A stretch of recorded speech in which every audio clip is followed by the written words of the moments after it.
So, when we talk about suicidal ideation, a lot of times people think that weak people think about taking their own lives.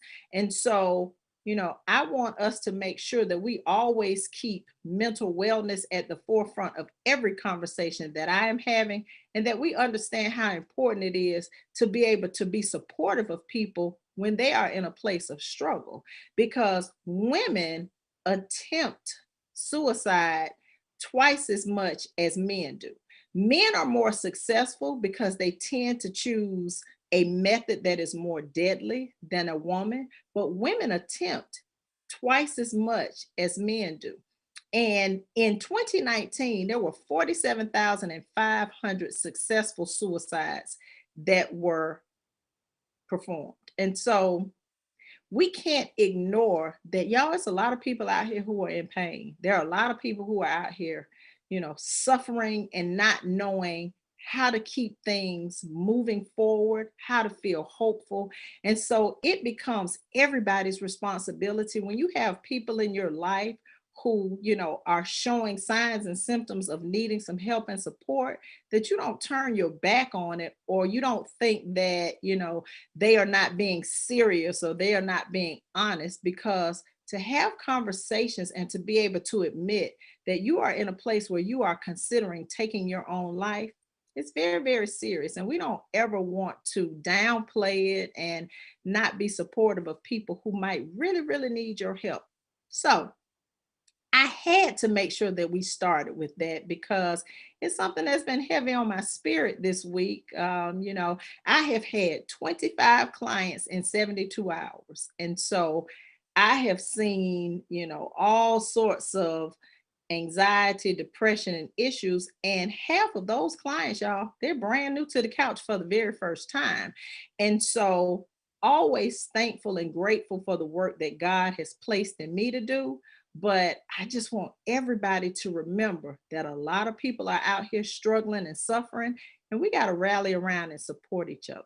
So enough about that until I bring my guests on, because I definitely want to talk with them, just in terms of being women of change and power and how they manage some of the challenges that they have. So if you know some people that need to be a part of this conversation, I need you to share this link. I need you to invite them to come to myjbn.com. They can come to COUCHversations with Dr. Adrienne, but they need to get here. They need to get here so that they can hear these conversations from these powerful women, because we're going to be having some real talk. I like to even get in their business. Sometimes I might ask them something that's personal that they don't even have a clue that I'm going to ask. But I do that because it's important that you all recognize that no matter how powerful these women are, they are just like you. And exactly what it is that they have achieved, they're here to inspire you to be able to do the same. So we're going to take a quick break. Going to come back and let them introduce themselves to you. And we're going to get into this conversation. Women for Change, a candid conversation about life. So come on back. COUCHversations with Dr. Adrienne on the Jericho Broadcast Network. The COUCHver Group is a Florida-based marketing and training consulting firm. We help businesses communicate to their target audience and engage them in conversation. We also help to expand their audiences, which will ultimately result in growth for those organizations. In addition to being a certified constant contact specialist, my colleagues and I are also certified in John Maxwell Leadership Principles. We use these proven principles to conduct workshops, training, and private coaching sessions for individuals and companies looking to take things to the next level. Contact us to schedule a free consultation. Issues today, don't delay, call COUCHver.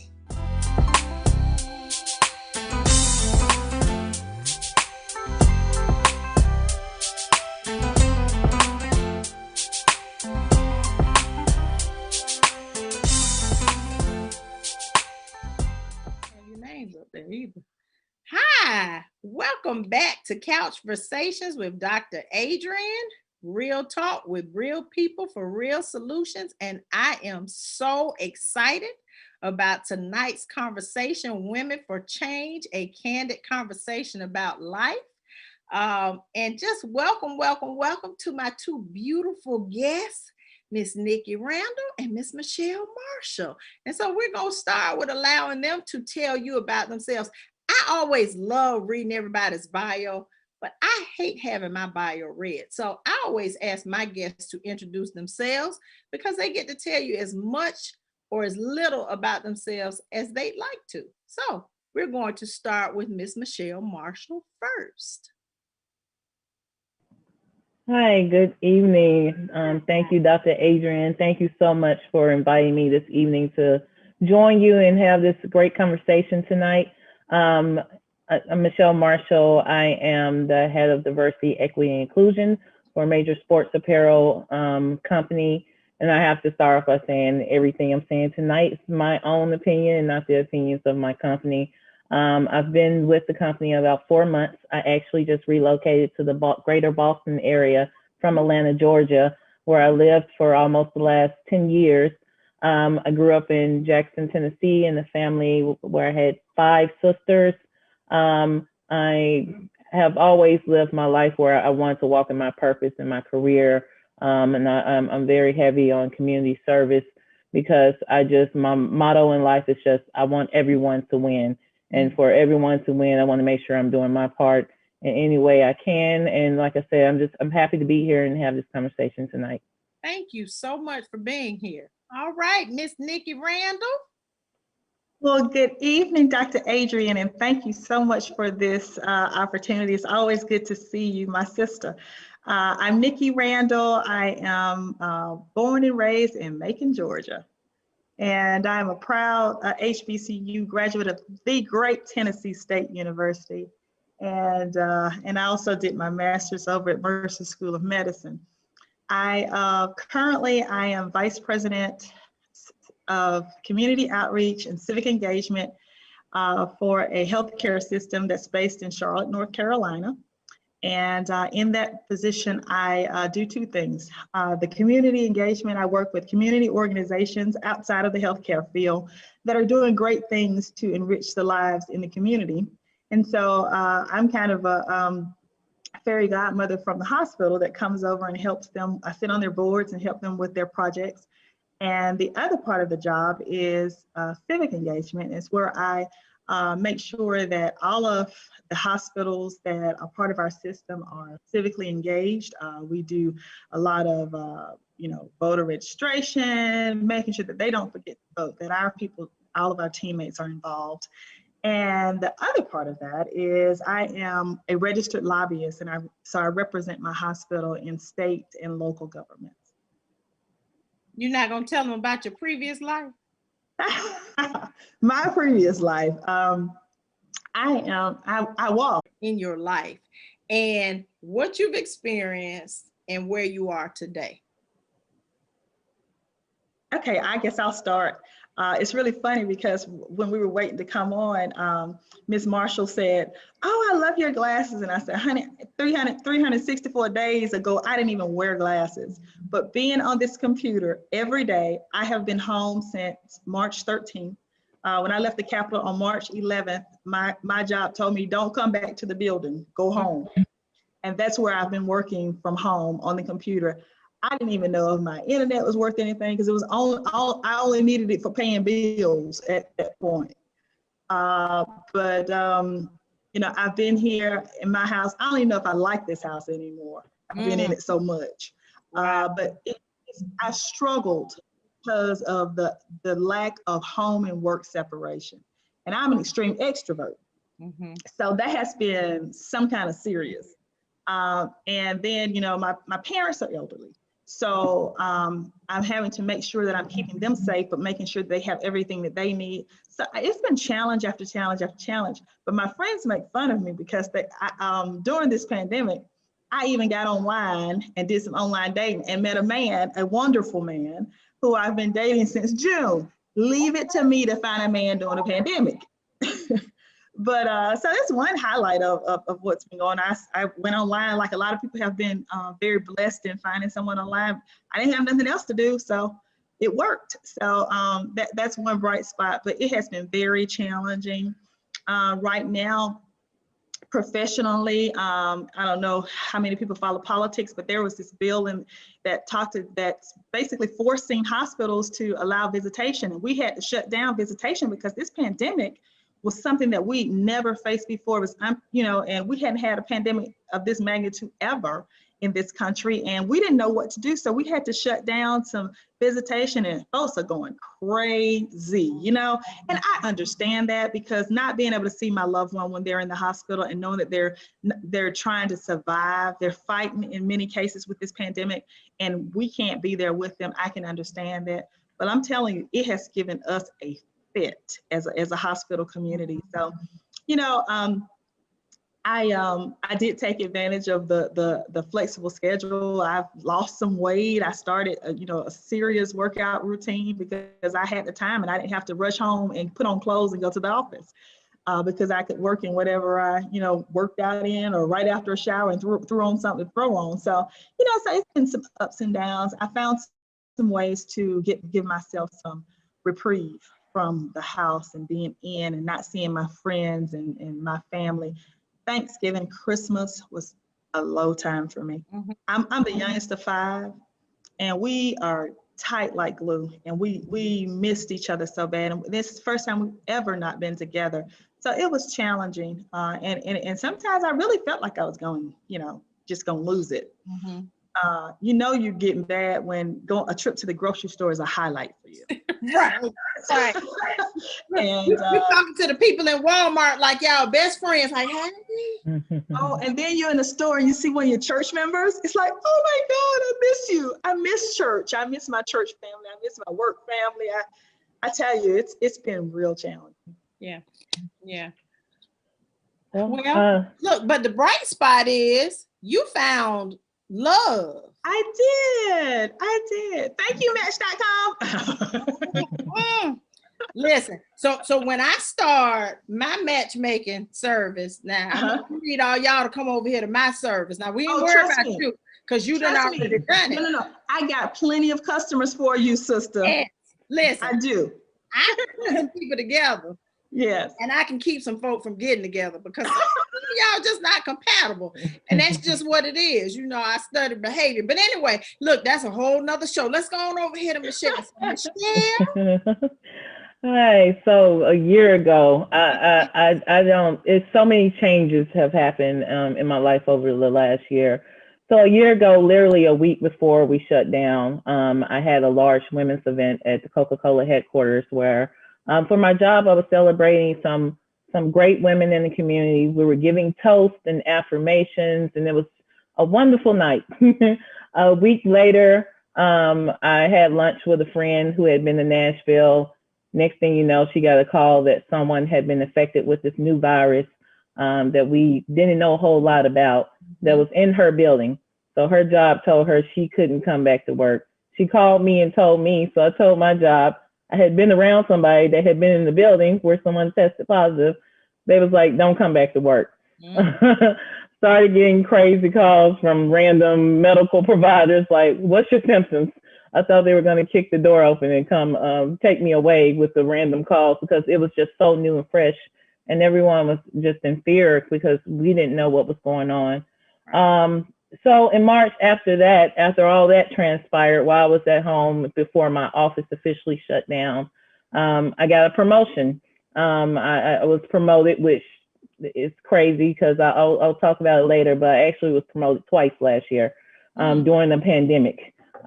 So after I got promoted, a few weeks later, my biological father had a stroke.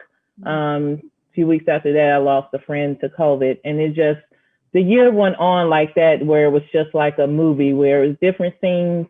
Some scenes were just full of peace, because I found my peaceful spot when I was in COVID during the first half of it, where I would take long walks. I would listen to my podcast. I'll watch church services and listen to church services, just walking downtown, midtown Atlanta. I used to take photos all over Atlanta and just post them to Instagram after I got back, and would play like nice jazz, just trying to provide serenity and motivation for other people to get out there and really take some time out for themselves. So as the year progressed, I continued to, I was working on a large virtual event. I had to take this event that was normally in person for about 800 to 1,000 people, and all of a sudden become a virtual producer, which I had no clue what I was doing, had no clue about hosting a virtual event. So me and the staff at my employer at the time, we went to work researching, trying to figure out how we can execute this event. So as I could continue to work hard and work on that event, my father, he was getting worse, but no one could really visit him. He was in Ohio, and I would have had to fly up and just look at him through the window. So he was getting worse, but we were talking more often and talking daily almost at times, or making sure I was touching base with him on a weekly basis because he was still healthy and sounding great and sounding like himself. As time progressed, you know, my event happened. It was a successful event. We were still able to raise a significant amount of money for the community. And the same weekend, literally the same day as the event, as soon as and I will name drop, we was with Robin Roberts. So as soon as I got through waving to Robin Roberts and all the women that had attended, clicked off the event, I got a call that I was getting a new job with my current role that will take me and relocate me to Boston, which I have never, ever in my life had Boston on my bucket list, like ever. Right. So, after I hung up from that event, got the call that I was getting this new role and relocating to Boston. 2 days later, my father passed away in October. Then 2 weeks later, my aunt passed away. And I'm not trying to be a Debbie Downer tonight, but it was just, it was just a rough last quarter, to talk in business terms, of 2020. So 2020 was already traumatic for all of us with all these crazy things happening. But to add that piece to it, where I lost my father, lost my aunt. A few weeks before that, was in a car accident where my car was totaled. So just to hear you talking about the things you kicked us off with, that was real. I know it was real for all of us, but just going in and out, going on an emotional roller coaster, it was a real deal for me last year. I had to really make sure that I was taking time out for myself and really make sure that I was praying.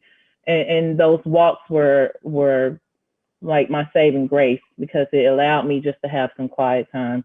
Last year, I had to admit to myself that I was a workaholic. And it wasn't me really admitting to myself. It was my therapist telling me, you know, you're a workaholic, right? I was like, I guess I am. People have kind of hinted to that for years. So all those things progressed last year. So last year was a blessing and a curse. And I know we're kind of in it still, but like I said, I have to count the blessings along with the bad as well. Last year, I was able to, like I said, I got promoted twice. I left Atlanta and relocated to a city that's a beautiful city. And I think I learned a lot about myself last year, and just I was more determined that I was going to find my happiness. I remember praying to God that I don't want to work to be happy. I just want to be happy, because we should be able to just wake up and be happy. So I will say that's the things that happened and progressed in my life over the last year.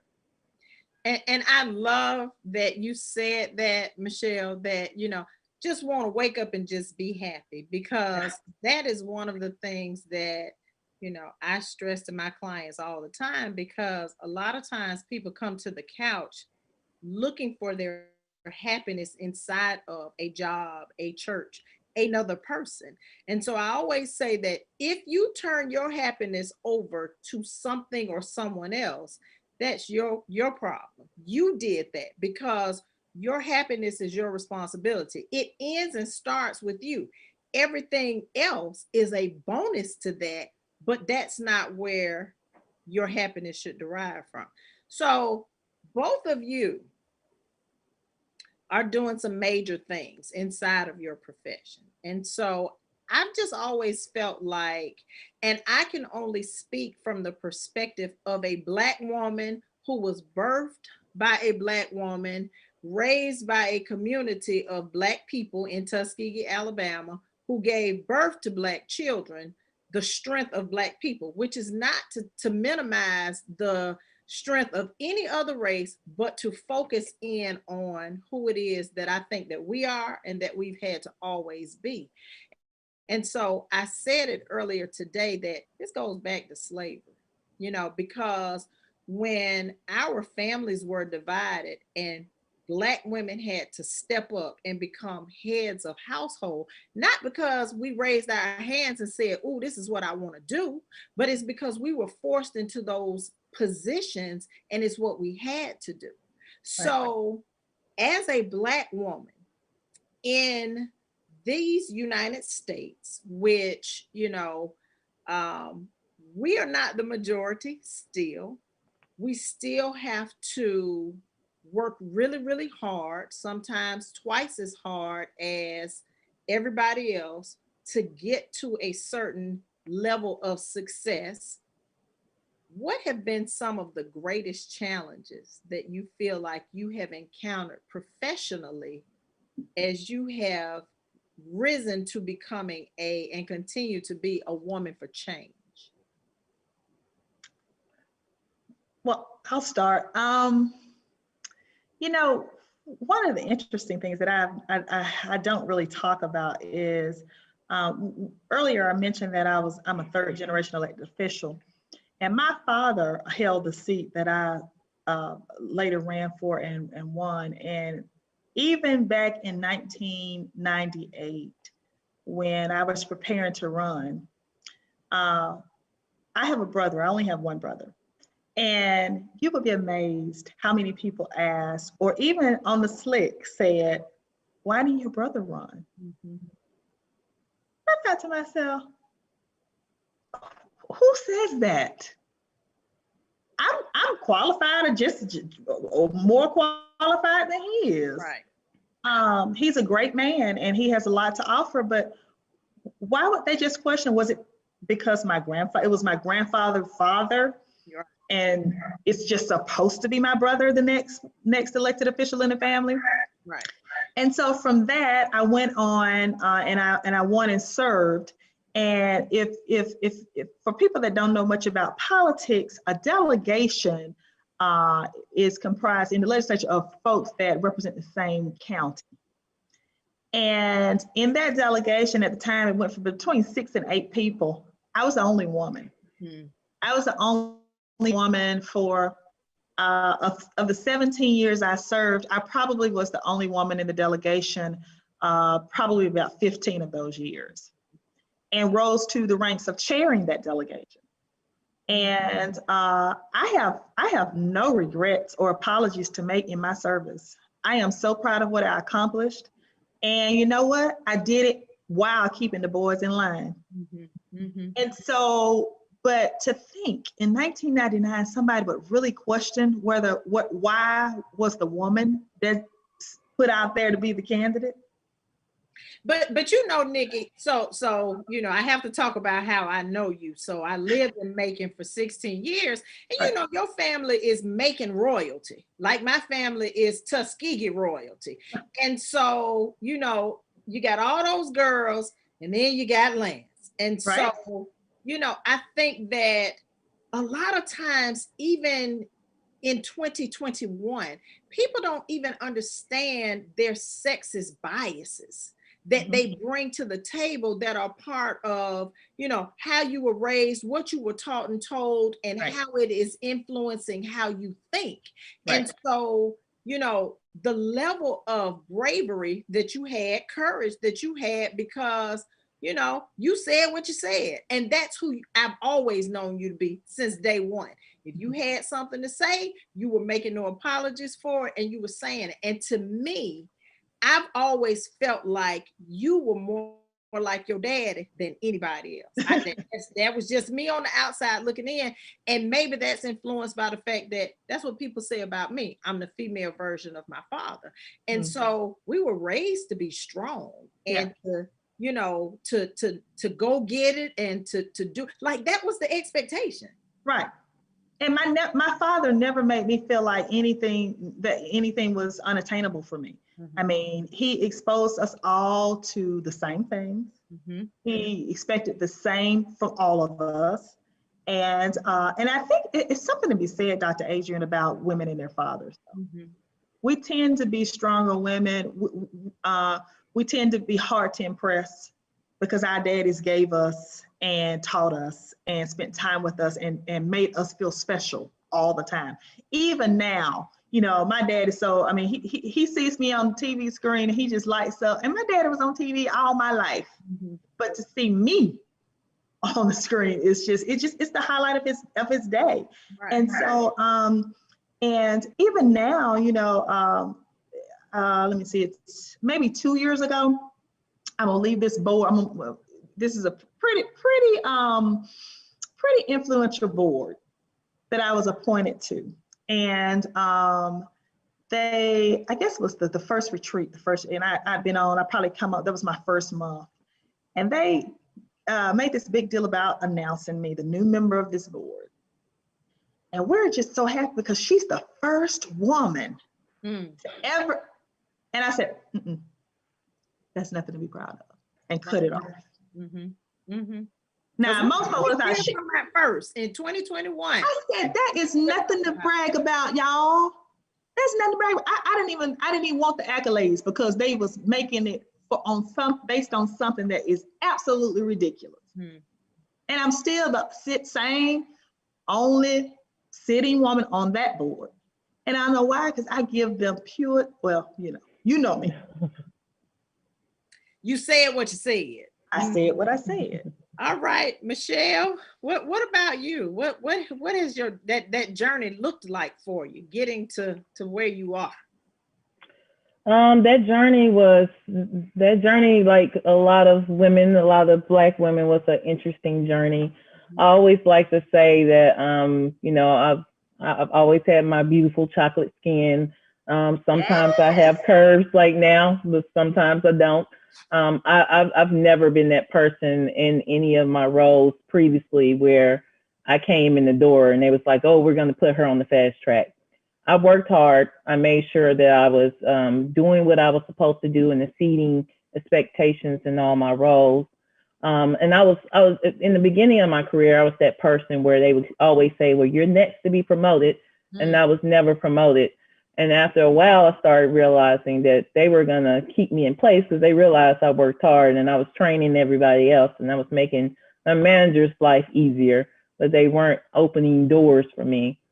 It didn't get to the point where I started looking at things different and started changing my strategy until it got to a point where no matter how hard I was working, no matter how early I would come in, how late I would stay, even though I wasn't the chosen one, I would look and see who the chosen ones were.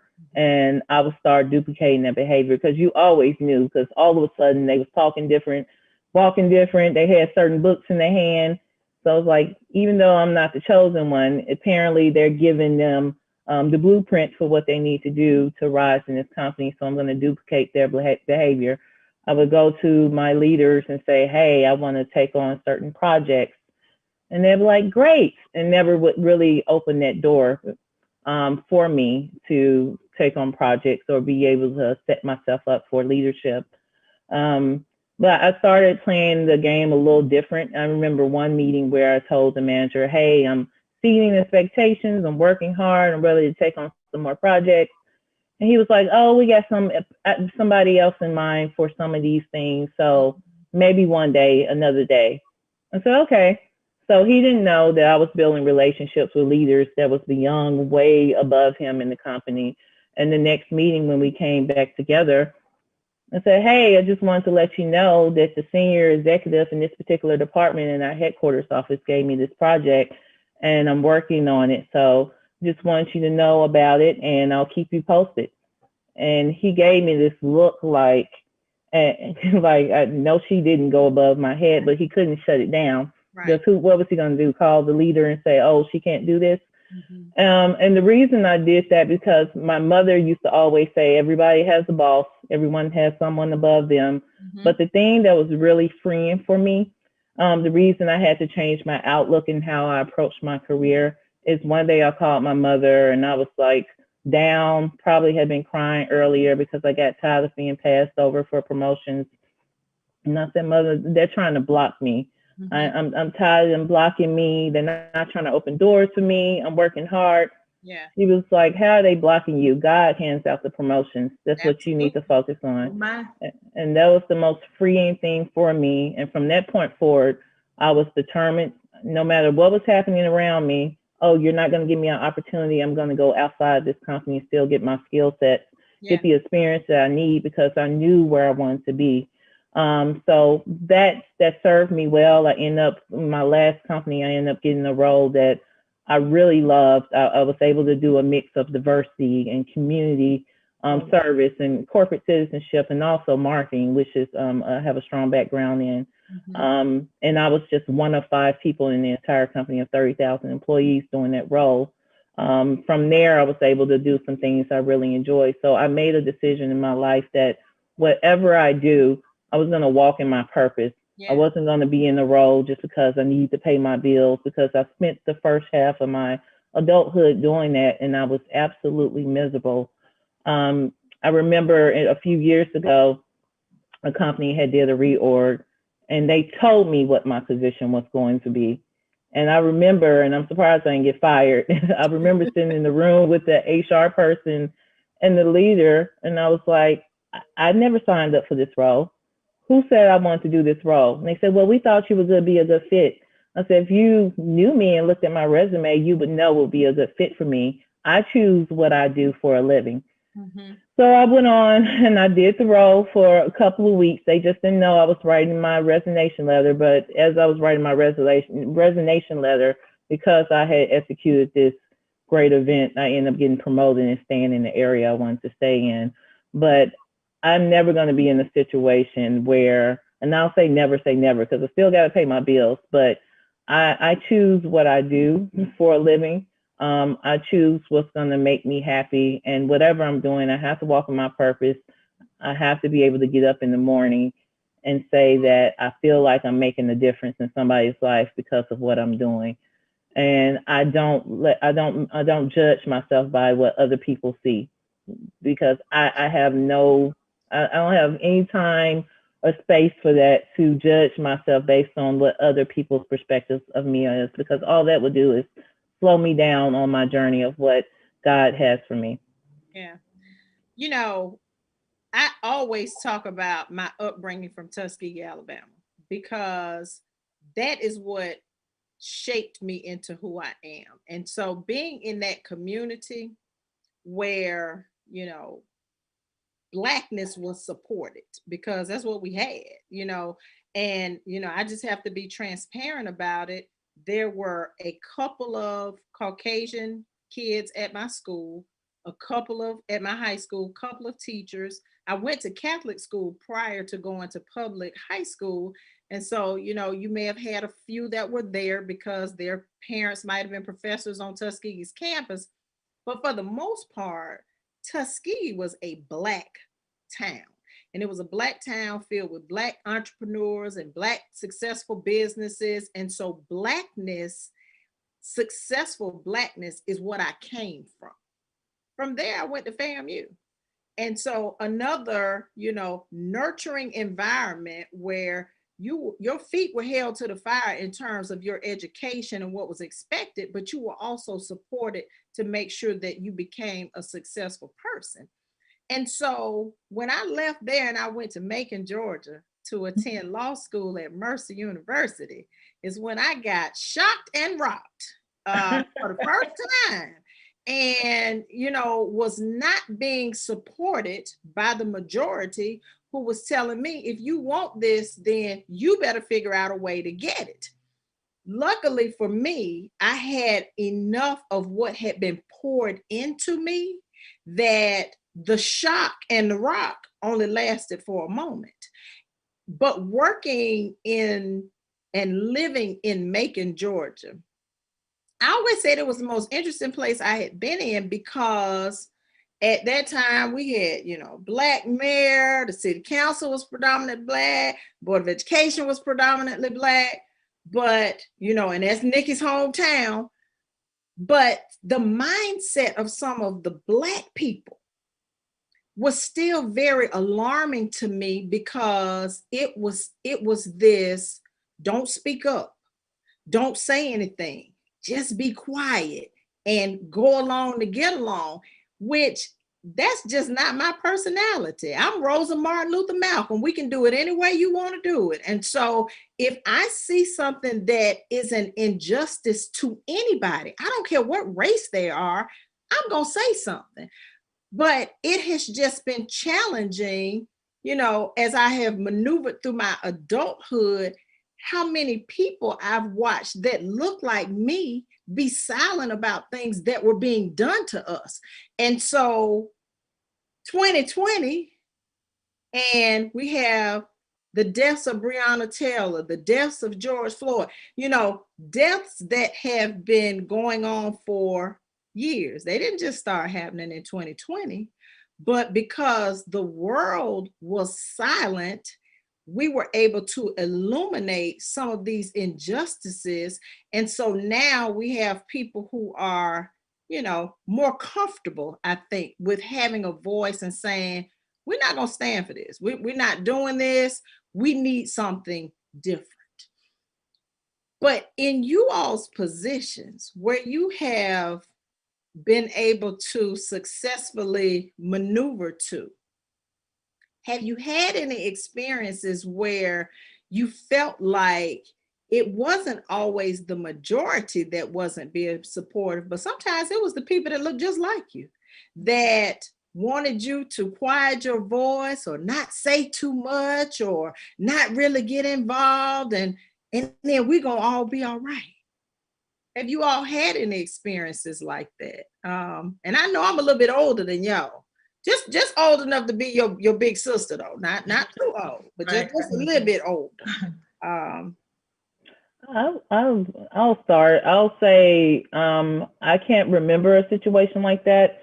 The blessing of having moved to Atlanta, the Black Mecca, was everyone. I'm not going to say everyone, but there's so many Black people, African American people that live in Atlanta that's empowered. Mm-hmm. And the thing I loved about Atlanta, and I'm not homesick yet, but the thing I loved about Atlanta is the fact that every time you showed up in the community, every time you showed up at a political event, every time you showed up to vote, you would see the same faces. Mm-hmm. See your family of people. Everyone was supportive, and we were moving and grooving together. Right. And we were being outspoken together about the things that was affecting us. One thing, and just to go back real quick, one thing I forgot to mention about COVID and what happened last year, I was living steps from City Hall in Atlanta. Mm. So when all the protests and the different things were happening, I was right there dead in the center of it. So that was another piece of things that were happening that was adding to some anxiety, just being in the mix of all that, seeing all the military around me. But I tend to, if I'm around a person who said we just need to be quiet, we need to rise, because I have talked to some of my older relatives and I've heard those things from them. Yeah. Like, no, that's not an option for me, just to sit and be quiet, because all we're doing is suppressing the sadness, suppressing the anger, and it's going to come bubbling up at some point. So you have to get it out. Not however you get it out, that's your choice. But I think it's time out for us to just sit by and watch and be depressed and be sad and be angry. We need to really continue the dialogue and really take action in terms of making sure we're having those crucial conversations, making sure where did you get the courage from? Because I know where it came from in me. It came from the environment that I was in. So because I wasn't used to that in Tuskegee, it wasn't until I went to other places that I would kind of hear this, no, we shouldn't say anything, you know, and then having had parents who were part of the civil rights movement. My mother used to love to talk about how she went to jail with Martin Luther King. And so some of that came in me because it's what I was taught and told. So And Atlanta is different. I remember when I wanted to leave Macon to come here because I thought, okay, I'm about to be around some more progressive thinking people and we're going to be moving and shaking together. And, it has been some of that. And some of it has not been. And that, and that's okay. Atlanta's a good place. It's a good place. But where did you get the courage from? Where did it come from for you to even tell your relatives, yeah, we ain't doing it like that no more? Oh, my mother, that's an easy answer. My mother has always been, she's always did her own thing. She's always been determined. And I know that's where I got my determination from. She told me a story that when she was little, they used to have to pick cotton for, a white family. And she would have somebody, she used to wear this big straw hat. And she would give her straw hat to somebody and act like she was trying to help them out. And she'll be in the house watching soap operas while somebody, so whenever they would drive by, they would think she was out there because they saw that big hat. And my mother was also like the first person in her high school. She was like the first Black girl with a group of white students. They had her model pants in the newspaper. She was always like, I'm more than enough, and I'm not gonna act like I'm less than. And I don't know if my mother was born like that because she's pretty consistent. The older she gets, the more it's coming out, but she's been pretty consistent across the board in terms of just her determination and her courage. And I know that I picked up those things from my mother. And not like you, I grew up in a community of Black people. I grew up in a community of farmers and hard workers, and there's a lot of people that's extremely successful from my hometown, Jackson, Tennessee, and I know it's because we grew up in a community of people that were out picking. I used to always say we were organic before it was popular. We used to pick our own food. We used to really work hard. So we come from a long line of people that are hardworking and determined. And just to give one quick story, even my stepfather, we grew up on land where my stepfather's father owned land back in the 1800s. I don't know how that Black man owned land, like hundreds of acres of land and a school and all the things that he owned in the area that we live in and our house is still in. But I just think it was just passed down from generation to generation, that determination. Right. Yeah. Okay. All right, Miss Nikki.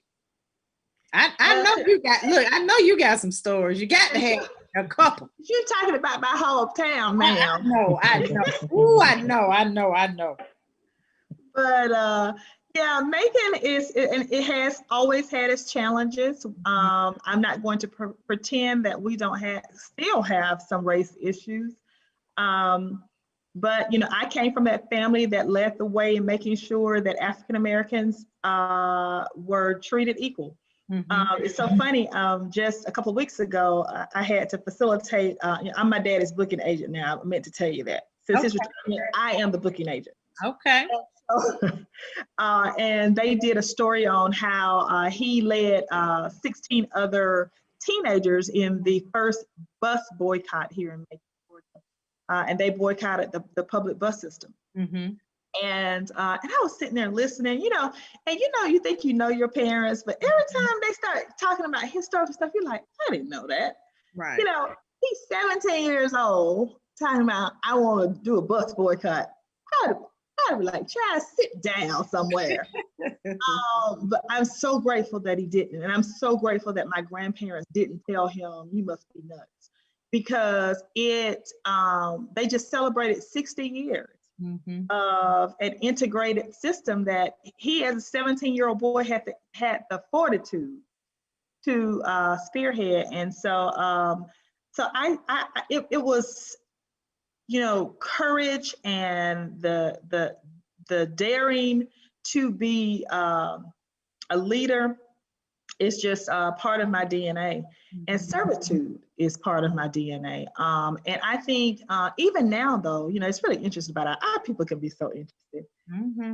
Even around the state house, all these elected officials, you're an elected official, and then you still got the nerve of talking about, y'all, we ought to not be all sitting at one table. We ought not all be gathering in one place. Why? Why? They seem to be out there. Right. What? It just makes me cringe when I hear people say that. You know, even as a lobbyist, it's still very few Black lobbyists in this state. You probably can, we probably can all fit in my living room. Mm-hmm. And I went to a lobbyist event, and and two or three of us were sitting together, and this other lobbyist, black guy, says to me, "Why are y'all sitting over there together?" Mm. And I said to him, "Why not?" Mm-hmm. Y'all, we ought to be. Look, I said, let me tell you something. And let me tell you, when I finished, I don't even think he spoke to me for a month. I don't care. What sense does that make? Well, you know, a lot of so much of our behavior is about what we've been taught and told, how we've been conditioned. And so for a lot of people, you know, and it's just my personal belief that for Black people, integration set us back. And I understand what we were fighting for in terms of equality, but what integration did for Black people in a lot of ways was it separated us from each other. And so, because we thought that once we got the privilege to be in different environments, to have different experiences, that all that was better. And so for a lot of people, we were turning our backs on what had been our foundation. And I think that a part of that process in terms of integration, what it did was it made us think that we're not supposed to be stuck together and supporting one another like this, because what are other people going to think when they see us gathered? So a lot of our mentality is about what gets passed on to us. And so if people tell you long enough, if we see you gathering, you must be having a mob mentality, or you must be involved in gang activity. If you hear it long enough, you start to believe it yourself. And as a result, we start to perpetuate other people's thoughts by what it is that we speak outside of our mouths. You know, I think there's there's definitely some truth to that. I can see that point. But one of the things that bothers me as well is that whether we're together in a group or whether we separate one by one, we still Black. We still Black.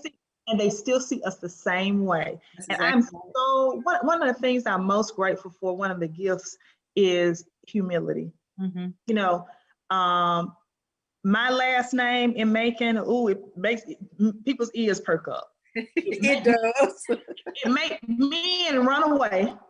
It does. But I can tell you that within the last 5 years, I've been in a white-owned shoe store in sweats and was treated like crap. And I was saying to myself, you little dumb girl, I got a Rolex on my hand and diamonds hanging from that. And you treat me like I'm a poor Black woman, ain't got no business being in this store. But by the time I told all my white friends that I know shop there a lot, and they went and told her they weren't coming no more because she kept asking, can she contact me? Can they give her a contact number? Can they give her email? I told them, don't make it right. Don't give her nothing. I don't want to hear, because it does not matter who I was. Right. It's how you treated me. It's how you treated me. And so just because you now know who I am and I hurt your business because you didn't know I had that kind of reach. No, I don't want to hear from you. And I'm talking about in the last 5 years. Yeah. We can go back maybe two more in a restaurant with 3 white girlfriends and a white waitress treated me like crap. She ignored every request I made and tended to them in Macon, Georgia. And it's like you didn't have the right to be there. Like they brought their maid to lunch or something. Yeah. You know, I said, and they were so hurt. One of them cried. One of them was an attorney, went to the kitchen. She was gonna find the manager before she left that restaurant. And I was like, you guys, they were so hurt. They were hurt, they were embarrassed. And I was like, you guys, it's okay. This is my life.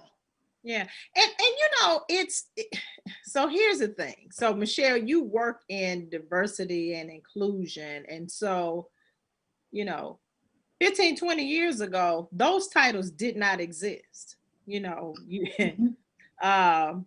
were talking about some other things, how we had to make sure that we had a certain number of people of color here so that, you know, we weren't being sued or whatever. And so now these positions to make sure that we have diversity and inclusion are popping up in all these major corporations. And you know, I think in part it shows the shift of where we are headed, because we have not arrived. We just haven't, and we can't act like we have. We might be on the way, just like they were on the way back in 1965. We've been trying to get there for a very, very long. Actually, we've been trying to get there since 1619. Let's just keep it real. We haven't arrived though. And so what, especially with your position, how important is it for us to figure out how to have these conversations with the next generation that's coming, because they are so far removed from the civil rights that what it is that maybe our parents went through and experienced, they watch it on a PBS special and it's just that. Or on Martin Luther King, you know, on January 15th, you know, they may sit there and listen to the I Have a Dream speech, but because their experiences have been so different in terms of where it is that they are able to go and who it is they are able to convene with. And, you know, but how do we still make sure that the message doesn't get lost in terms of where we're trying to go, because we're not there yet? Oh, that's a great question. I will say, just to your point about the roles not being in place, yeah, there was a few. They weren't as popular as they are today. What's interesting is I was in diversity before I got this role, and I had kind of got out of it for a little while, and it was highly competitive to get back in there because it was only probably one person working at each company if the companies had one person in place. It was so surreal to me that after George Floyd, after the killing of George Floyd, all of a sudden, whereas a lot of these diversity offices probably was like unscrewing the light bulbs and taking the sign off the door because the budgets had been decreasing, people were getting laid off. It wasn't as important anymore because of the last administration. All of a sudden, like 8+ companies were trying to recruit me as soon as George Floyd, the killing of George Floyd occurred. And all of a sudden, like you're saying now, diversity is, I say it's not hot, it's boiling hot. It's popping up everywhere. Every company is putting a diversity leader in place because they're saying that they want to walk the walk, not just talk the talk. But companies want to walk the walk and make sure they're putting measures in place to ensure that they're providing some sense of inclusion and equity within their environment. What we tell our kids is we just need to make sure at home we're educating them. I remember having a conversation with my niece a couple of years ago, and I was talking about some things around the civil rights movement and Jim Crow, and she looked at me and said, "They don't teach us that stuff in high school." I was shocked that was not. It's bad enough we have to have Black History Month because our history isn't talked about throughout the year. So I was shocked that they had even took that piece out. Like they were trying to, and when I say they, I don't know, let's say the book writers, the book companies, that don't look like us. The book writers don't look like us. They don't. They don't. Normally they don't. I know people in book publishing, they normally, it's not a lot of representation there. So it was fascinating to me that piece was removed. Because when I was growing up, I used to watch the documentaries. I was a little nerdy child. I used to read the biographies.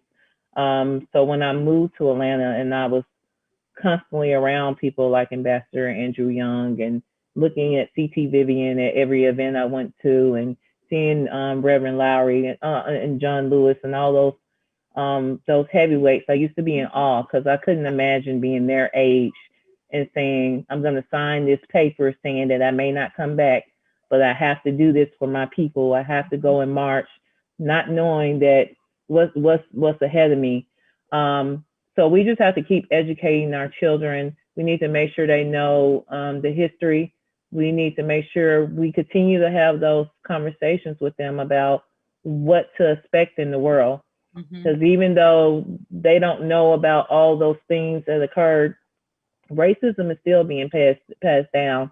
I'm amazed when I see instances where children or teenagers are doing, and I won't say amazed, that's a strong word, but when I see they're doing racist things and all this prejudice is still being passed down. But do you think a racist person is sitting in their home not teaching their children that? Do you think they're not calling us out of our name and saying certain things in their home? So we got to be conscious that racism is something, it's going to be hard to kill it because people are going to continue to pass it down to their children. So we need to ensure our children are prepared. We need to make sure they're educated. And I won't give this political leader's name. He's a national known political leader. I remember sitting with him at another well-known leader. She had a political camp, and it was like late at night. We were going through some session because I went through a political camp because I was really interested in what I can do to be more active in the political arena, not necessarily being a politician, but just really pushing through the issues that mattered to me. And I remember him looking at us and saying, I apologize, I failed you all because we thought we had overcome, so we stopped pushing this hard. So it's important for us to make sure we continue to push, make sure we are conscious of the legislate, you all know what I mean, I'm sorry, that's being passed. Make sure we're aware of the laws. Right now, Georgia is trying to make sure that the things that happened in this last election is not going to happen anymore. So we need to make sure that we're not behind the ball, that we're always aware, make sure we're educating our children on what they need to keep their eye on. Yeah, and I think that a big part of that, Michelle, is we have to, our generation has to make sure that whether it's written in the books or not, if we know it's a part of our history, we have to be the storytellers, because for Black people, that's how our history got passed down. It was through our stories that we told to make sure that people stayed aware. And some people would say, well, we don't want to live in the past, but people who ignore the past, then it becomes easier to repeat it. And so are we talking about going back into the fields and picking cotton? No, we're not talking about that, but we certainly are talking about equality not looking the same for everyone. And now there being different legal ways that people try to make sure that they take away rights and privileges. So we have to make sure that we continue to have these very, very crucial conversations, as you called them. So listen, y'all, we need to take a break, but when we come back, want to talk about two things for sure. One, talk about what you all think about the Meghan Markle interview. But then what I really want to talk about is why it is that so many, women and Black women who rise to positions of power and change have such a challenging time out here dating. Yeah, I'm about to get personal. I'm about to get all up in your business. So if y'all know somebody that needs to be a part of this conversation, invite them to come on back and share the space with me with these two wonderful, powerful women of change on COUCHversations with Dr. Adrienne on the Jericho Broadcast Network. The COUCHver Group is a Florida-based marketing and training consulting firm. We help businesses communicate to their target audience and engage them in conversation. We also help to expand their audiences, which will ultimately result in growth for those organizations. In addition to being a certified constant contact specialist, my colleagues and I are also certified in John Maxwell Leadership Principles. We use these proven principles to conduct workshops, training, and private coaching sessions for individuals and companies looking to take things to the next level. Contact us to schedule a free consultation. Issues today, don't delay, call COUCHver. Sugar Chateau Desserts is a specialty bakery located in the Charlotte, North Carolina metro area. We will create delicious and one-of-a-kind treats for any occasion. Sugar Chateau is currently shipping cakes in a jar, offering a variety of different flavors in a single-serve container that can help you celebrate in accordance with social distancing. Place your orders today by calling 803-526-7895 or visiting sugarchateaudesserts.com. This is the Dean of the College of HBCU Sports, Kenyatta Cavill of Dr. Cavill's Inside the HBCU Sports Lab with Mike Washington and Charles Bishop. Come mix it up in the lab where the course lecture is in session every Tuesday from 6 o'clock p.m. Central Standard Time on Facebook Live, YouTube Spreaker, or the BCSN app, as we discuss all things about the HBCU sports culture, including exploring the week that was in the sporting HBCU diaspora, as well as the upcoming week of HBCU sports. With me, the Dean, the College of HBCU Sports, on Dr. Cavill's Inside the HBCU Sports Lab with Mike Washington and Charles Bishop. Course lecture dismissed.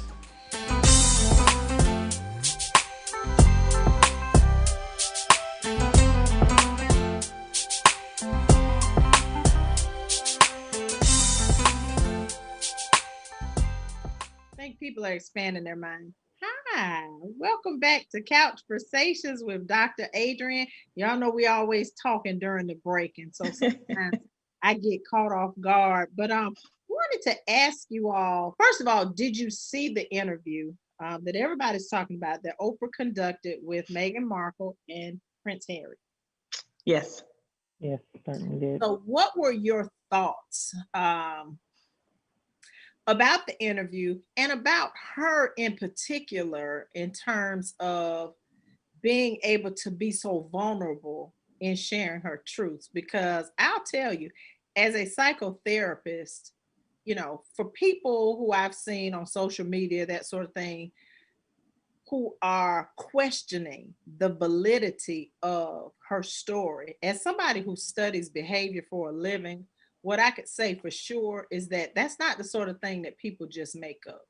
Right. And what I saw in her was this fear, because she was being so vulnerable and transparent, to be able to say, I have thought about taking my own life because I was in such a dark place that I didn't know how to get out of it. I didn't see hope. And she has this supportive husband, you know, and I'm like, wow. She knew it took for her to go to her husband to say, let me tell you the headspace that I'm in because I need some help. Because asking for help isn't always easy, especially when you are perceived as strong. So tell me what your thoughts were around that. Well, first and foremost, my heart broke. Mm-hmm. I sat there and I started praying with my eyes open. I didn't want to miss any of it, but in my heart, I was just praying for her. And for him, because, you know, it's an awkward situation. People that are very family oriented, mm-hmm. It's hard to have to see some family members for who they really are. Mm-hmm. And for her to be that vulnerable and to openly admit that she was in that dark place and she saw no way out, I just applaud her willingness to be that vulnerable and transparent, because she knew that by doing that, she was going to help somebody. Right. And if you followed her career, that's what she's been doing. She's always stood up for the least of these and never bit her tongue about it. Used every platform that she had been blessed with to do that. But this was just on another level. Mm-hmm. Because she had to put herself out there in order to help someone, not just, you know, get on a stage with a mic, mm-hmm. but to put your life on a international stage to help someone else and to free herself. Right.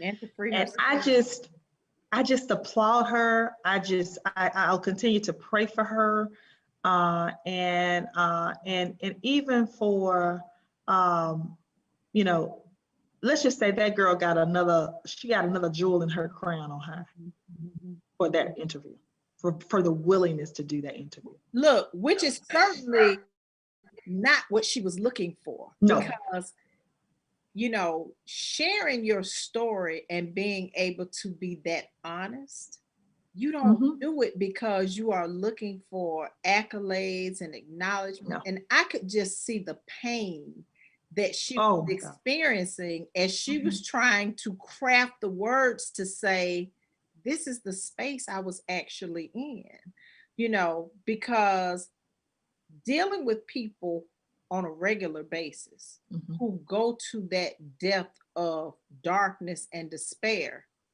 it becomes very challenging for them to accept the fact that that thought is not the total sum of who you are. But it evidences where you were in a moment, but at any moment you can come out of that and get back to that space of being hopeful. So, yeah. And another key point of that conversation is when she said, I knew I needed help and I wanted to get help. Yeah. See, we as a people, we still shy away from going to a therapist. Oh, absolutely.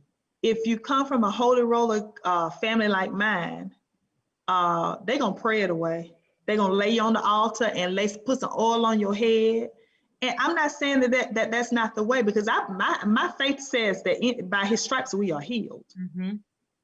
But I also know that God can heal through modern medicine and through his hands and feet on earth called MDs. Listen, I always say that the best threesome that you will ever be in is God, Jesus, and a therapist. That's right. If you're looking for a threesome, that's the one to have. Come on to the couch, because God equipped us as therapists to do what it is that we do, you know, but so we got to stop shying away from that. We got to. And those of us that know that have to be open and vulnerable and say that I will. Anybody that knows me know, I tell you, girl, it's time for me to go get me a tune-up. That's exactly right. And it's a treat to me. It's a treat to me. It's a treat for us too when y'all come to the couch. It's a good place to be. Let me say, you know, if anybody that's watching, if you don't have one, if you don't have a therapist, you need to see. You can talk to sister, brother, mama, daddy, but some things, first of all they can do is listen. They can't help you think through some stuff. And not qualified. Or they're going to give you their opinion based on who they are, and what they want you to do. Yeah, and you becoming your best self is about you figuring out the pieces of you that need the work. Okay, look, we done got off on this tangent. Let me hear from Michelle about Meghan Markle's interview. Well, I will say, add to that conversation, I'm known for saying they need some Jesus and some therapy. So you definitely need both. But in terms of the interview, she could have used the platform to come out and say anything. The thing that really saddened me just for her is the fact that after she told her truth, after she was vulnerable enough to admit this is what was happening to me, people were still beating her down the next day. And I mean, can you blame the girl or the woman that she went through what she went through, because the media was brutal against her, just because of who she was, because of the color of her skin, because there was nothing she had did for her to be in that situation but fall in love. So I really commend her for using that platform to come out and want to help other people. Because she could have kept it quiet. She could have it's all about her image. But to your point, Nikki, if you read about her and did your research on her, that's what she's been doing. And I don't know if it could have been me sitting down with Oprah, my shero, admitting that I had went through something like that. So my heart did go out to her as well. And I hope that more Black people, Black women can take that interview and use it as an example to admit when they need help. There's this saying that always going around on social media, check on your strong friends. Oftentimes we're taught to just be quiet, to suppress suppress everything we're going through, keep working hard. It'll go away, but it never goes away. It's going to always come bubbling up is when you least expect it. You'll be living your life and have suppressed all that baggage and all that weight. And next thing you know, you laying on the bed tired and depressed and crying, not knowing what's happening to you. So I just hope that it was an example and people use that, whoever's struggling, who's ever going through, and know that it's freeing to tell your truth. It's freeing to admit when you need help, because everyone wants the best for you, especially your loved ones, your family and friends who want the best for you. And I also felt horrible for Prince Harry, because you can see you can tell it was a conflict there for him. As much as he loved his wife and loved his children, his child, he also loves his family, and probably is disappointed and hurt. He's lost his mother, and even though his family is still alive, in a way, he's kind of lost them for a while. So I just hope that they were able to do what they hoped to do, which was help other people state their truth and be able to admit that they need help. Yeah, because we all have junk. And even if the junk that you have, it's just the perception of your junk. Because, I tell my clients often that some of these issues that you have with people that you perceive have offended you and have hurt you, I can assure you the conversation with them would look so different.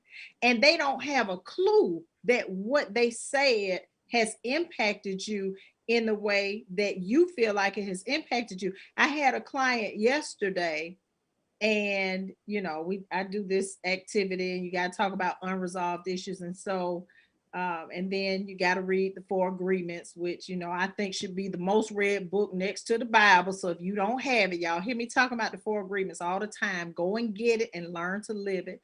But she was talking about, she came to a part in be impeccable to your word.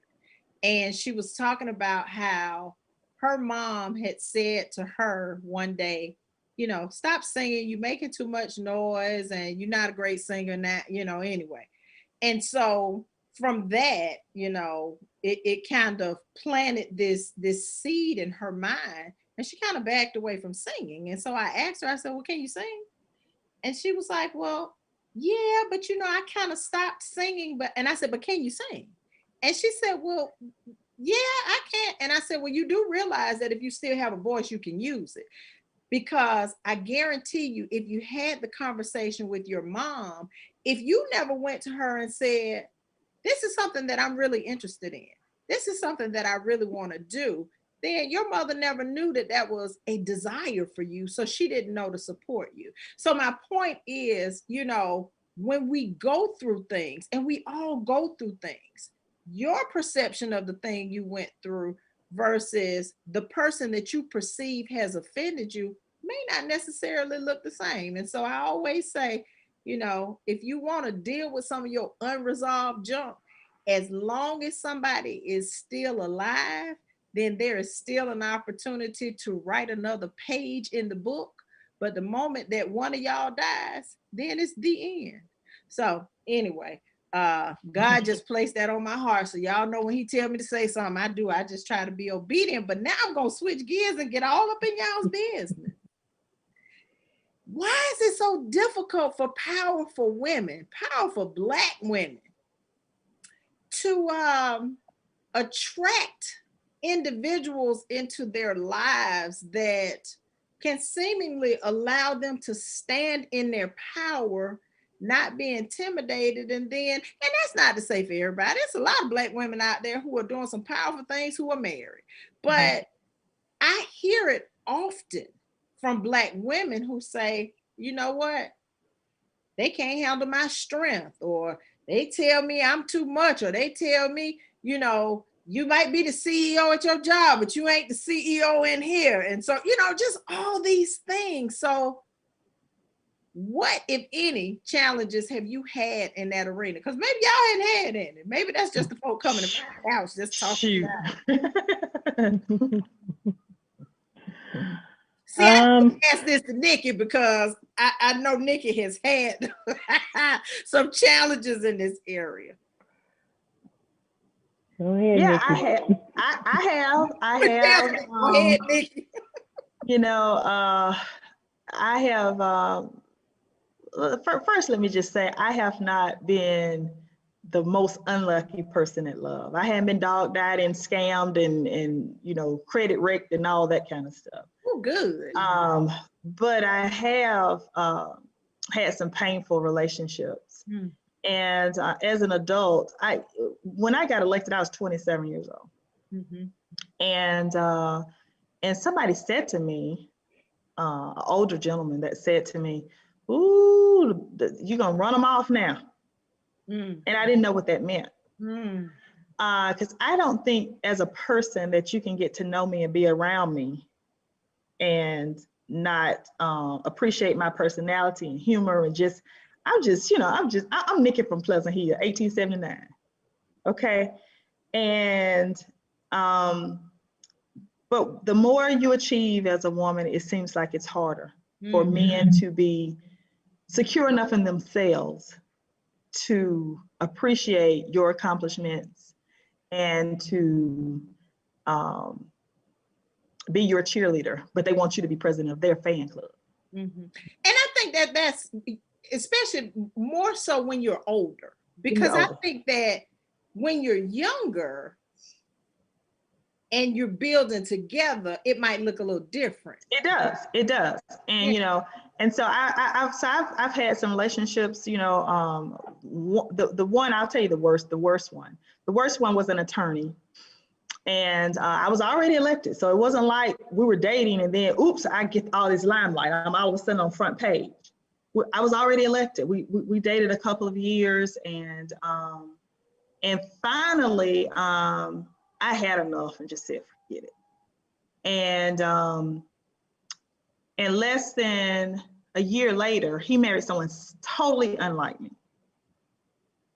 He's her fourth husband. He loves kids. All of a sudden, he didn't want no kids because she don't like kids. She had nothing of her own. So he was her knight in shining armor. But for me, I had a career. I had my own, you know, and I went through so many phases in that relationship. It was toxic. I remember that phase I went through where I was dumbing myself down. I went to an alumni event with him one night. And somebody that was seated at the table with us said, "Where do I know you from? I've seen you somewhere before." And this guy just kept going on. He was wrecking his brain. But he couldn't figure it out. And I wasn't going to tell him. Because that night I was this dude's date. And I didn't want to overshadow him in any way. I remember acting like my car was messed up and I needed him to come get me. Dumbing myself down, making me the damsel in distress because I knew his ego needed that. But you know, I think that when you are strong as a woman, we still have to find the balance. You do. So, you know, you do. And I think that people's perception of who you are publicly is that always translates to who you are personally. And that's not necessarily the case. I think women can be very strong in who they are professionally and not emasculate men and still be able to be. But you got to give them that. You got to give them. You've got to embrace the opportunity to find out who she is here. Yeah. And so anyway, but I remember, and later on in therapy, I realized it came out that this was abuse. I didn't know it was abuse. I didn't know that when I bought my first house, he did not show up at my housewarming. And later on told me, "Why do you want to buy a house? That's something you ought to do with your husband." I remember the worst part is I was so excited. I was new in the legislature. I won freshman legislator of the year. And he did not show up at the award ceremony. And I didn't know he wasn't coming. I won another award that year. That's next year. An association gave me their Legislator of the Year. And they flew me down in swanky resort, and they said, well, bring your boyfriend. And he told me, well, I got court, so I'll just meet you down there. And so I'm flying off on Friday morning thinking he coming on Friday evening. He didn't come. I didn't know he wasn't coming. And they had a seat next to me on the dais in front of everybody the whole weekend. And I didn't know. But I didn't know he wasn't coming.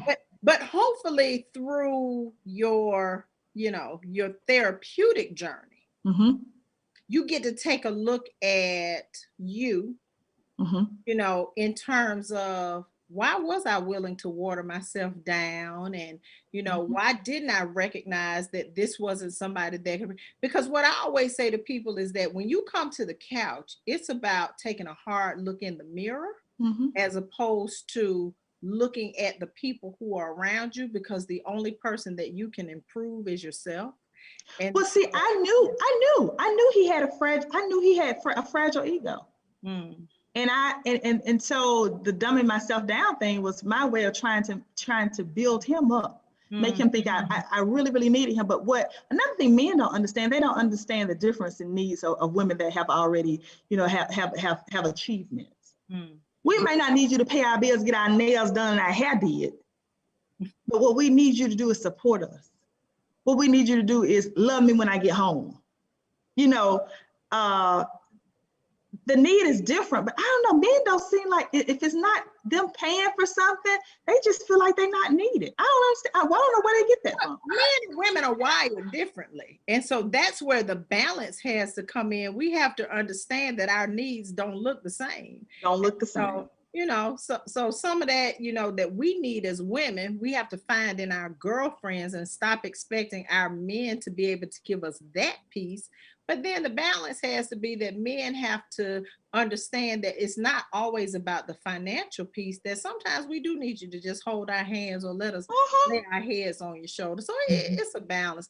But what about you, Michelle? What has your experience been? I'll tell you something that has happened to me a few times when I'm not in a relationship. Men would say, oh, you're successful, you're beautiful. Why are you single? Something must be wrong with you. Oh yeah. Oh yes, honey. Yes. I'm like, no, nothing's wrong with me. I just don't have patience anymore.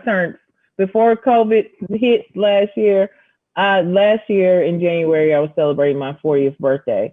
And the older I get, the less tolerance I have. Like I'm a sweet person. I could work with you. I'm not saying you could be broke and I'm gonna be paying your bills, because that's not gonna happen.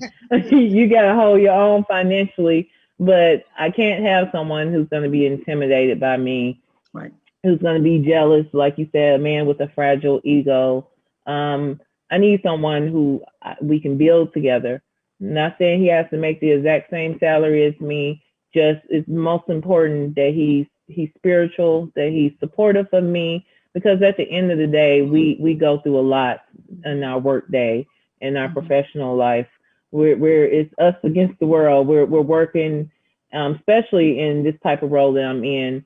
I'm taking on a lot. I have to talk about race all day, every day, and that can be a heavy load at times. So at the end of the day, I just want to come home and have someone who I can take a walk with, who I can decompress with. Who says, I'm proud of you, or I got your back. And sometimes men don't understand that it's as simple as that. If I want something, I'm going to go get it for myself. I'm not aspiring to look for someone who's going to take care of me, which that would be nice. I just need you to be able to match me emotionally, mentally, and just be able to have my back. I know I was in a relationship where the guy would, and this was before I was like moving up in my career, and I was always invited, because of the position I was in, I was always invited to nice events. And he would say, oh, you taking me to all these places. You can tell he was intimidated. And I would whisper in his ear, well, if you're going to be with me, you better get used to it. And if you can't handle it, you need to let me know, because I need somebody who's not going to be intimidated by what I'm doing and where I'm going, and the fact that I'm aspiring to be successful, because that's not going to work for me. Right. And the last piece to that, I'll say, I matured in a way over the years where I used to be upset with men who weren't driven, and I would be upset with them that they weren't determined and they didn't want more. And I had to realize that, well, that was just them. They just wasn't for me. And I couldn't be upset with them for being who they were. Right. I just had to be real with myself about what it is that I wanted in life. And I had to be able to cut those strings if that person wasn't for me, and it just wasn't for me. And I had to keep moving. Yeah. You know, and I think that even in terms of conversations about, you know, racism and, you know, diversity and cultures and all that kind of stuff, just as critical as those conversations are the ones about relationships and what it takes inside of a relationship to make it healthy and successful. And so I think that too often what we've done is we've walked away because we are all bringing our baggage, don't realize we're bringing our baggage. And so it becomes too painful to open yourself up and to be vulnerable. And so I think that what I got from that interview was just how supportive Prince Harry was, because to me, it looked like he was almost carrying the same pain that she was carrying, because she was hurting, somebody had hurt, and you know, to me, he got all kind of brownie points because he stepped up and said, listen, I walked away from it all because anybody that's hurting my wife and my child can't be a part of my life. And so I think that sometimes in these relationships, we're just afraid to be vulnerable enough to say, listen, this is what I need. And when you are a woman of influence, I think that, you know, and I'm not saying this towards the two of you, but I've had some other women who have come to the couch where I've had to say to them, listen, you know, you can't be CEO at home if you really want your husband or man or whatever to step up and be the leader inside of the household. And so it's not about dumbing yourself down, watering yourself down, but it is about finding a balance and making sure that even in having the conversations that you have, that you are aware of your own baggage, you know, and who's hurt you and what you've been through and that kind of stuff, so that you're not projecting it onto them. And when it becomes necessary, go get a therapist that can intervene and kind of help y'all come to a place and space of calm and peace inside of the relationship, because relationships aren't as hard as the people inside of the relationships make them. You know, opening yourself up, being vulnerable, being willing to talk eliminates a whole bunch of stuff. So, you know, one thing Michelle said that I want to just say, speak girl, was when she said, when I'm at work, I have to be aggressive if I'm going to be successful. When I get home, I don't want to, let me tell you something. I got to fight with the boys at the Capitol. I got to be the boss. When I get home, I'm exhausted. Don't want to be, right. I don't want to be the boss. I don't want to make those decisions. I was dating a guy one time. He was like, can you make a decision on a vacation? I was like, no, whatever, let's do it. Because you have to, women still have to, we still have to make our mark.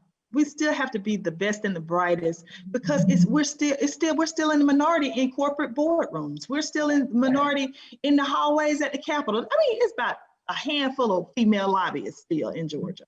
I mean, you name it. We gotta fight, and we gotta scratch our way up the level. We got to kick in glass ceilings. When I get home, I don't want to do that. So knowing that, look, that's a part of your journey and your walk in terms of, you know, becoming this woman for change, what does your self-care routine look like? Ooh, girl, let me tell you something. That's another thing. Back to COVID in 2020. I love to travel. Some sand between my toes. let me tell you, I even, you know, when I wasn't dating anybody for several years. I joined this solo travelers group, a bunch of women that would just, you know, we post online and say where we're going, and we meet up at these resorts. I was having a blast. I learned to travel by myself. I didn't have anybody in my life. I hooked up with these girls that had a love for travel. I love to travel. I like to be pampered. I love massages, and I like to be pampered, but you know, COVID just won't let me be great.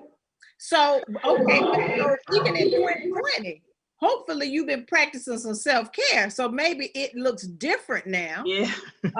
But you know, I heard Michelle talking about her walks and going around and taking pictures and posting them and putting some music behind it, you know, to bring peace and joy into someone else's life. You know, and maybe I've been living life on the edge because I've had a massage or two during COVID. And well, I had my admit, shots. I might get one now. Yeah, get your massage. And then even on my birthday was January 8th. And you know, it was a few months after my father passing away, and just me starting this new role and then relocating. I was relocating to Boston. I was like, I'm tired before this day get kicked off, before this year gets kicked off and going. I need to take a break. So on my birthday, on the night before, I booked a ticket. I got on the plane. I went down to Miami Beach. I stayed in a hotel that was off the beaten path, but still a nice hotel. I went in the corner of the beach by myself, and I just laid there for 3 or 4 days and looked at the ocean, looked at the sky, listened to my jazz, had my book in hand. I remember one morning I was walking the beach, and I sat there and I was just looking at God's, what I call God's art and gift to us. I was just looking at it, and I was crying, and I know I was crying because I needed that release of everything that had occurred. Just back to back in my life. But self-care for me is allowing myself, these days, is allowing myself to feel. So if I need to laugh, if I need to cry, if I need to scream, whatever I need to do, I make sure I do it, and I no longer suppress those things, because I've been there, done that, when I wasn't taking care of myself emotionally, when I was putting things on the back burner. But I'm making sure that I'm prioritizing myself, that I try to get rest, but I have regularly scheduled insomnia. I don't know what it is. 3 o'clock every night, I wake up and I just get up and start working. 3:30. 3:30 is my number. It's called being perimenopausal. That's a whole oh God, that's what it is. Listen, and it can last until you're 60. And so my Lord. Mine comes and goes in waves. And over the last probably 4 months, it is back with a vengeance. So you know, I'm gonna go and find some of this liquid melatonin and see if I can get sleep. But you know, I do read. I read trash, y'all. I read trash. I mean, I read steamy love novels. I watch ratchet TV. I do. I mean, that's your self-care, Nikki. That's my self-care. For during COVID, that was, you know, but I work out. I work out quite a bit. I work out at least 5-6 days a week. And so it did change, but you know, I found ways to relax and to, but I do miss, you know, being on the go and going, you know, I take, you know, 3-4 major vacations and minis anywhere I can get them. You know, the world's gonna open back up. Yes, it is. It is. As we move into this, you know, to wrapping up, and we are celebrating National Women's History Month. My question to you is, who is the most significant woman in your life and why? Oh, that's easy. My mom. Yeah, my mom is accomplished, but she was still able to support my dad in all of his dreams while managing 5 kids. And she's still just as feisty as she wants to be at 77 years old.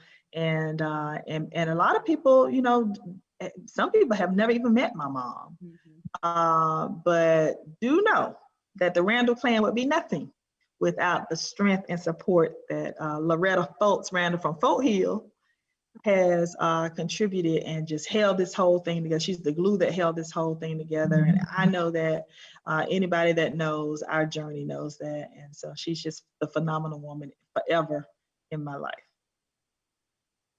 I agree. Definitely my mother. My mother, as I mentioned earlier, she's always been determined. She's always been that person where she's going to speak her mind. She continues to speak her mind. And one thing I really admire, there's two things I really admire about my mother growing up. One is when something would happen to people, she would just naturally say, oh, we have to do something for them. And it took me a while to get to that point where I would like naturally want to do something for people. Because I'm always looking out the corner of my eye, like, do they really need this help? Or they just, but I had to pray in my 20s, like, Lord, make me like my mother, make me naturally giving, open-hearted, where I immediately have compassion for people whenever I hear something, them down on their luck. And another thing I really admire about my mother is, whereas whenever I have an ideal or want to start a business or want to do something, in the true Capricorn in me, I have to research it to death. My mother wakes up and say, I want a restaurant, and in 2 weeks, she got her restaurant going. She ain't researched nothing, but because she wanted it, she went and got it. So that's the thing I really admire about her. She don't let anything stop her. If she wake up and say she has something on her mind and heart she wants to do, she's going to do whatever she has to do to make it happen. And, you know, I kicked off National Women's History Month last week with a tribe of my very close girlfriends who had no idea I was bringing them on to honor them. And everybody's answer, just like tonight's, in terms of that woman that's been the most significant for you, for all of us, it was our mother. And I think that, you know, when I think about my mother, who is, you know, a quiet strength, but a servant, um, always my biggest cheerleader, but a praying woman, you know. And I can remember when she used to talk about this song, I had a praying grandmama, you know, and, you know, growing up Catholic, but having a mama who was Methodist and Baptist and, you know, went to non-denominational churches, but then came to the Catholic church with us. And then I would hear her singing certain songs and that sort of thing. And I can remember often thinking, what does this mean? Because they're not singing this, you know, out of the hymnal at St. Joseph where I'm going to school. But one of the things that, you know, always struck me about my mother was, you know, that Bible that she has that is worn and used. Because, you know, you can see some Bibles that look like somebody just pulled them off the shelf. But my mama's has stuff written in it and pages wrinkled and bent back and that sort of thing. And so I've always said, if I could have the spiritual relationship with God that she has, you know. So yeah, so for me, that person is my mother too. And I have a lot of other amazing women who have poured into me and nurtured me, but that's my girl. That's my number one. And so I would yeah. have to agree with you on that with the Bible real quick, because I call my mother the walking Bible.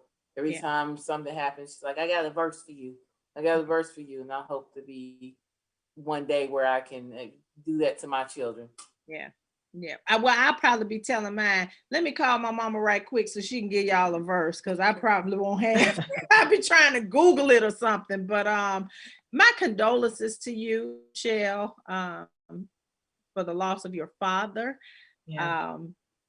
I have not announced this, but I see my mother is on here and my cousin from Montgomery is on here. So we lost another matriarch of our family, my 97-year-old great aunt, who was my maternal grandmother's sister, passed this week. And so I think that leaves one sibling left who is, you know, the jury is still out on her age. We think she's about 95, 96 or so. But, you know, praying for all of my family. 97 years is a long time. My other aunt, who was more like my grandmother, that passed in January, 94 years. You know, it's difficult for us to let people go, and we continue to miss who they are. But what we always get to take with us is who they were in our lives. And so yeah, so praying for all of us, and just appreciate you all being here and sharing a part of who you are with us tonight. I honor and celebrate you as women for change. And when I get my Oprah money, what's gonna happen is it will be a night like this, and then somebody come knock on your door and be like, "Here, your keys to your car, and you get a car, and you get a car." But we ain't there yet. But I am still hopeful that the Oprah money is on the way. So I just love and appreciate you all both, and appreciate you all for being here with us for COUCHversations with Dr. Adrienne on the Jericho Broadcast Network, celebrating for the entire month of March, Women for Change and Powerful Women. So make sure you come back next week, because I got a lineup for y'all next week too. 8 p.m. every Thursday. And the announcement about COUCHversations is on the way. And COUCHversations will be where it goes down after dark. So trust me, it will not be for everybody. I appreciate each of you, and thank you for joining me for COUCHversations with Dr. Adrienne, real talk with real people for real solutions. Have a good evening.